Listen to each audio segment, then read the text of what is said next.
और अपना हम अब ओपन करने वाले हैं व्हाट्सएप।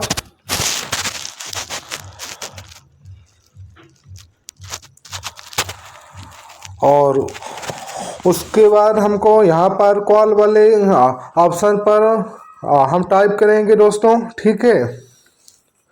और उसके बाद देखिए यहाँ पर एक दिख रहा है वीडियो कॉल का ऑप्शन, यहाँ पर हम कर देंगे ओके। और उसके बाद फिर से हम वीडियो कॉल पर देखिए और